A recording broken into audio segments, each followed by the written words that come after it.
Chapter 3, Number 13, Watery Lane.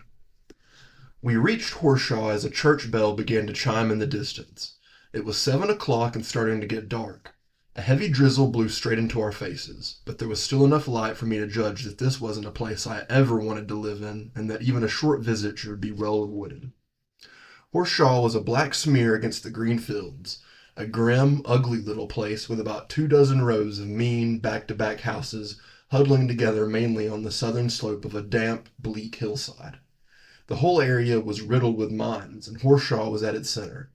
High above the village was a large slag heap, which marked the entrance to a mine.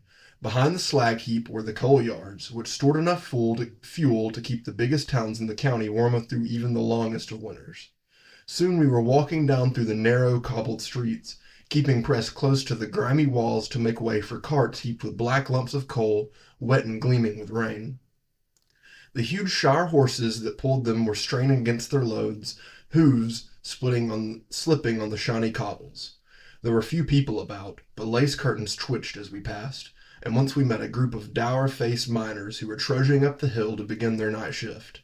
They'd been talking in loud voices, but suddenly fell silent and moved into a single column to pass us, keeping to the far side of the street. One of them actually made the sign of the cross. "Get used to it, lad," growled the spook. "We're needed but rarely welcomed, and some places are worse than others." Finally, we turned a corner into the lowest and meanest street of all. Nobody lived there. You could tell that right away. For one thing, some of the windows were broken, and others were boarded up, and although it was almost dark, no lights were showing. At one end of the street was an abandoned corn merchant's warehouse, 2 huge wooden doors gaping open and hanging from their rusty hinges. The spook halted outside the very last house. It was the one on the corner closest to the warehouse, the only house in the street to have a number. That number was crafted out of metal and nailed to the door. It was 13, the worst and unluckiest of all numbers, and directly above there was a street sign high on the wall, hanging from a single rusty rivet and pointing almost vertically towards the cobbles. It said, "Watery Lane." The house did have window panes, but the lace curtains were yellow and hung with cobwebs. This must be the haunted house my master had warned me about.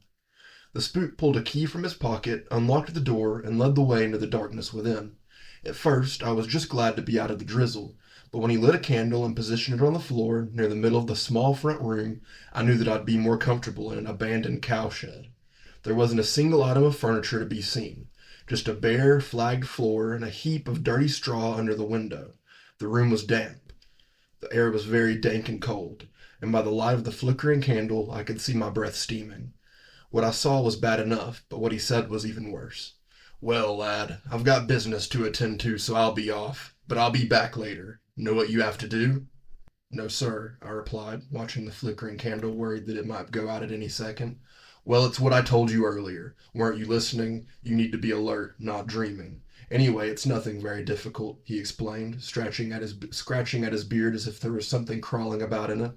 "You just have to spend the night here alone. I bring all my new apprentices to this old house on their first night, so I can find out what they're made of. Oh, but there's one thing I haven't told you. At midnight, I'll expect you to go down into the cellar and face whatever it is that's lurking there. Cope with that, and you're well on your way to being taken on permanently. Any questions?" I had questions, all right, but I was too scared to hear the answers, so I just shook my head and tried to keep my top lip from trembling. "How will you know when it's midnight?" he asked.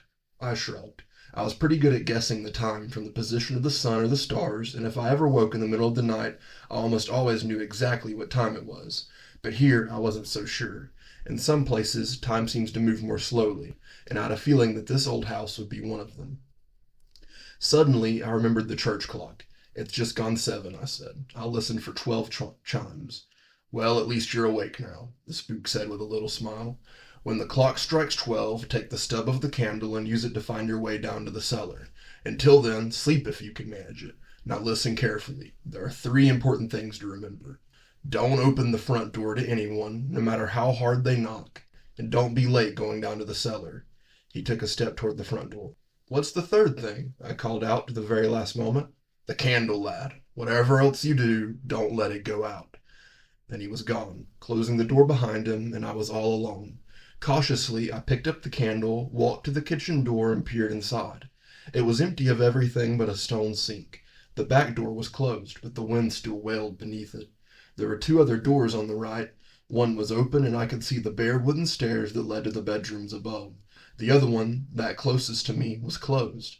Something about that closed door made me uneasy, but I decided to take a quick look. Nervously, I gripped the handle and tugged at the door. It was hard to shift, and for a moment I had a creepy feeling that somebody was holding it closed on the other side. When I tugged even harder, it opened with a jerk, making me lose my balance. I staggered back a couple of steps and almost dropped the candle. Stone steps led down into the darkness. They were black with coal dust. They curved away to the left, so I couldn't see right down into the cellar, but a cold draft came up them, making the candle flame dance and flicker. I closed the door quickly and went back into the front room, closing the kitchen door as well. I put the candle down carefully in the corner farthest away from the door and window. Once I was satisfied that it wouldn't fall over, I looked for a place on the floor where I could sleep. There wasn't much choice. I certainly wasn't sleeping on the damp straw, so I settled down in the center of the room. The flags were hard and cold, but I closed my eyes. Once asleep, I'd be away from that grim old house, and I felt pretty confident that I'd wake just before midnight. Usually I get to sleep easily, but this was different. I kept shivering with cold, and the wind was beginning to rattle the window panes. There were also rustlings and patterings coming from the walls. Just mice, I kept telling myself. We were certainly used to them on the farm, but then, suddenly, there came a disturbing new sound from down below in the depths of the dark cellar. At first it was faint, making me strain my ears, but gradually it grew until I was in no doubt about what I could hear. Down in the cellar, something was happening that shouldn't be happening. Someone was digging rhythmically, turning heavy earth with a sharp metal spade. First came the grind of the metal edge striking a stony surface, followed by a soft, squelching, sucking sound as the spade pushed deep into the heavy clay and tore it free from the earth. This went on for several minutes until the noise stopped as suddenly as it had begun. All was quiet. Even the mice stopped the pattering. It was as if the house and everything in it was holding its breath. I know I was. The silence ended with a resounding thump, then a whole series of thumps, definite in rhythm, thumps that were getting louder and louder and closer. Somebody was climbing for the stairs from the cellar. I snatched up the candle and shrank into the farthest corner. Thump, thump. Nearer and nearer came the sound of heavy boots. Who could have been digging down there in the darkness? Who could be climbing the stairs now? But maybe it wasn't a question of who was climbing the stairs. Maybe it was a question of what. I heard the cellar door open and the thump of boots into the kitchen.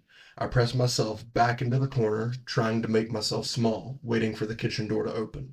And open it did, very slowly, with a loud creak. Something stepped into the room. I felt coldness then, real coldness. The kind of coldness that told me something was close that didn't belong on this earth.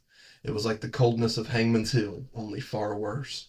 I lifted the candle, its flame flickering eerie shadows that danced up the walls and onto the ceiling. "Who's there?" I asked. "Who's there?" My voice trembled even more than the hand holding the candle. There was no answer. Even the wind outside had fallen silent. "Who's there?" I called out again. Again, no reply. But invisible boots grated on the flags as they stepped toward me. Nearer and nearer they came, and now I could hear breathing. Something big was breathing heavily. It sounded like a huge cart horse that had just pulled a heavy load up a steep hill. At the very last moment, the footsteps veered away from me and halted close to the window. I was holding my breath, and the thing by the window seemed to be breathing for both of us, drawing great gulps of air into its lungs as if it could never get enough. Just when I could stand it no longer, it gave a huge sigh that sounded wary and sad at the same time, and the invisible boots grated on the flags once more, heavy steps that moved away from the window, back toward the door. When they began to thump their way down the cellar steps, I was finally able to breathe again. My heart began to slow. My hands stopped shaking, and gradually I calmed down. I had to pull myself together. I'd been scared, but if that was the worst thing that was going to happen tonight, I'd gotten through it. Passed my first test. I was going to be the spook's apprentice, so I'd have to get used to places like this haunted house. It went with the job. After about 5 minutes or so, I began to feel better. I even thought about making another attempt to get to sleep, but as my dad sometimes says, there's no rest for the wicked. Well, I don't know what I'd done wrong, but there was a sudden new sound to disturb me. It was faint and distant at first, something knocking on the door. There was a pause, and then it happened again. 3 distinct raps, but a little nearer this time. Another pause. 3 more raps. It didn't take me long to work it out. Something was rapping hard on each door in the street, moving nearer and nearer to number 13. When it finally came to the haunted house, the 3 raps on the front door were loud enough to wake the dead. Would the thing in the cellar climb the steps to answer the summons? I felt trapped between the two, something outside wanting to get in, something below that wanted to be free. And then suddenly it was all right. A voice called to me from the other side of the front door, a voice I recognized. "Tom! Tom! Open the door! Let me in!" It was Ma'am. I was so glad to hear that I rushed to the front door without thinking. It was raining outside and she'd be getting wet. "Quickly, Tom, quickly!" Ma'am called. "Don't keep me waiting." I was actually lifting the latch to open it when I remembered the spook's warning. Don't open the front door to anyone, no matter how hard they knock. But how could I leave Ma'am out there in the dark? "Come on, Tom, let me in," the voice called again. Remembering what the spook had said, I took a deep breath and tried to think. Come on, common sense told me it couldn't be her. Why would she have followed me all this way? How would she have known where we were going? Ma'am wouldn't have traveled alone either. My dad or Jack would have come with her. No, it was a something else waiting outside. Something without hands that could still rap on the door. Something without feet that could still stand on the pavement. The knocking started to get louder. "Please let me in, Tom," pleaded the voice. "How can you be so hard and cruel? I'm cold, wet, and tired." Eventually it began to cry, and then I knew for certain that it couldn't possibly be Ma'am. Ma'am was strong, and Ma'am never cried no matter how bad things got. After a few moments the sounds faded and stopped altogether. I lay down on the floor and tried to sleep again. I kept turning over, first one way and then the other, but try as I might, I couldn't get to sleep. The wind began to rattle, the window panes even louder, and on every hour and half hour the church clock chimed, moving me closer to midnight. The nearer the time came for me to go down the cellar steps, the more nervous I became. I did want to pass the spook's test, but oh, how I longed to be back home in my nice, safe, warm bed. And then, just after the clock had given a single chime, 11:30, the digging began again. Once more I heard the slow thump, thump of heavy boots coming up the steps from the cellar. Once more the door opened, and the invisible boots stepped into the front room. By now the only bit of me that was moving was my heart, which pounded so hard it seemed about to break my ribs. But this time the boots didn't veer away in the direction of the window. They kept coming. Thump, thump, thump, coming straight toward me. I felt myself being lifted roughly by the hair and skin at the nape of my neck, just like a mother cat carries her kittens. Then an invisible arm wrapped itself around my body, pinning my arms to my sides. I tried to suck in a breath, but it was impossible. My chest was being crushed. I was being carried down the cellar door. I couldn't see what was carrying me, but I could hear its wheezing breath, and I struggled in a panic because somehow I knew exactly what was going to happen. Somehow I knew why there'd been the sound of digging from below. I was going to be carried down the cellar steps into the darkness, and I knew that a grave was waiting for me down there. I was going to be buried alive. I was terrified and tried to cry out, but it was worse than just being in a tight grip. I was paralyzed and couldn't move a muscle. Suddenly I was falling. I found myself on all fours, staring at the open door to the cellar, just inches from the top step. In a panic, my heart thumping too fast to count the beats, I lurched to my feet and slammed the cellar door shut. Still trembling, I went back into the front room to find that one of Spook's 3 rules had been broken. The candle had gone out. As I walked toward the window, a sudden flash of light illuminated the room, followed by a loud crash of thunder almost directly overhead. Rain squalled against the house, rattling the windows and making the front door squeak and groan, as if something were trying to get in. I stared out miserably for a few minutes, watching the flashes of lightning. It was a bad night, but even though the lightning scared me, I would have given anything to be out there walking the streets, anything to have avoided going down into that cellar. In the distance, the church clock began to chime. I counted the chimes, and there were exactly 12. I had to face what was in the cellar. It was then, as lightning lit the room again, that I noticed the large footprints on the floor. At first I thought they had been made by the spook, but they were black, as if the huge boots that had made them were covered with coal dust. They came from the direction of the kitchen door, went almost to the window, and then turned and went back the way they'd come, back to the cellar, down into the dark where I had to go. Forcing myself forward, I searched the floor with my hand for the stub of the candle. Then I scrabbled around for my small bundle of clothes. Wrapped in the center of it was the tinder box that Dad had given me. Fumbling in the dark, I shook the small pile of tinder out onto the floor and used the stone and metal to strike up sparks. I kindled that little pile of wood until it burst into flame, just long enough to light the candle. Little had Dad known that his gift would have proved so useful so soon.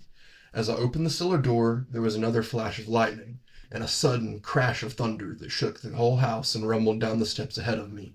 I descended into the cellar, my hand trembling and the candle stub dancing till strange shadows flickered against the wall. I didn't want to go down there, but if I failed the spook's test, I'd probably be on my way back home as soon as it came light. I imagined my shame at having to tell Mam what had happened. 8 steps and I was turning the corner so that the cellar was in view. It wasn't a big cellar, but it had dark shadows in the corners that the candlelight couldn't quite reach, and there were spiders' webs hanging from the ceiling and frail, mucky curtains. Small pieces of coal and large wooden crates were scattered across the earthen floor, and there was an old wooden table next to a big beer barrel. I stepped around the beer barrel and noticed something in the far corner, something just behind some crates that scared me so much I almost dropped the candle. It was a dark shape, almost like a bundle of rags, and it was making a noise, a faint, rhythmical sound, like breathing. I took a step toward the rags, then another, using all my willpower to make my legs move. It was then, as I got so close that I could have touched it, that the thing suddenly grew. From a shadow on the floor, it reared up before me until it was 3 or 4 times bigger. I almost ran. It was tall, dark, hooded, and terrifying, with green, glittering eyes. Only then did I notice the staff that it was holding in its left hand. "What kept you?" demanded the spook. "You're nearly 5 minutes late."